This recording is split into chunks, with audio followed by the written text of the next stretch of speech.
నల్లపురెడ్డి ప్రసన్న కుమార్ రెడ్డి 6 సార్లు తాను ఎమ్మెల్యే. అలాంటి ప్రసన్న కుమార్ రెడ్డి ఇంటిపైన కూడా నెల్లూరులో ఒక పథకం ప్రకారం వీరి పచ్చ సైకోలు,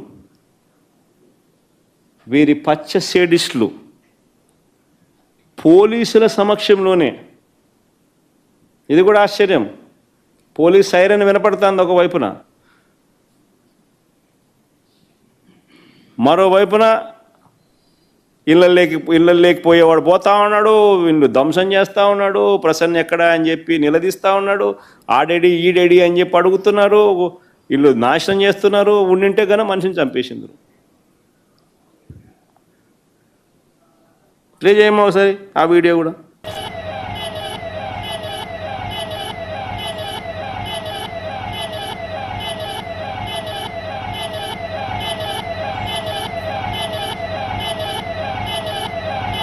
అదే పోలీస్ వాహనం ఎర్ర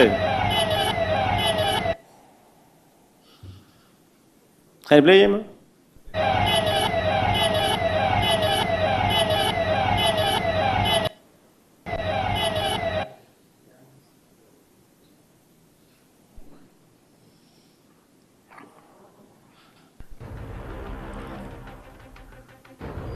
అదే ఆయన ఇల్లు.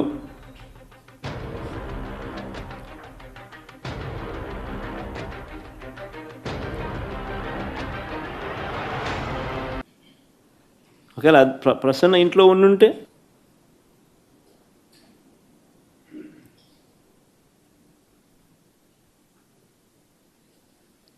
దాడి చేయించిన, ధ్వంసం చేసిన ఎమ్మెల్యే మీద కానీ వారి మనుషుల మీద కానీ ఎలాంటి చర్యలు లేవు,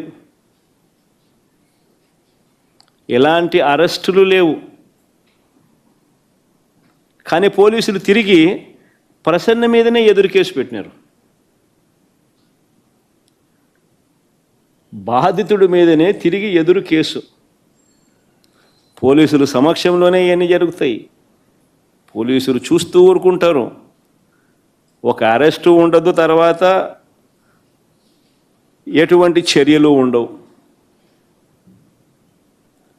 తిరిగి మళ్ళీ ఎదురు కేసులు, బాధితుని మీదనే ఎదురు కేసులు.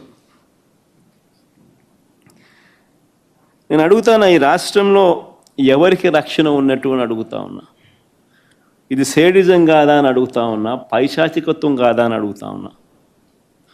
చంద్రబాబు గారు రాజకీయ కుట్రలతో ఈ రాష్ట్రంలో ఒక దుష్ట సాంప్రదాయాన్ని తీసుకొచ్చాడు చంద్రబాబు నాయుడు. దాన్ని కొనసాగిస్తూ ఉన్నాడు. ఒక కేతిరెడ్డి పెద్దారెడ్డి విషయమే కాదు, ప్రసన్న అన్న విషయం ఒకటే కాదు, కాకాని గోవర్ధన్ రెడ్డి, వల్లభనేని వంశీ, చెబిరెడ్డి భాస్కర్ రెడ్డి, పెద్దిరెడ్డి మిథున్ రెడ్డి, నందిగాం సురేష్, పెన్నెల రామకృష్ణారెడ్డి,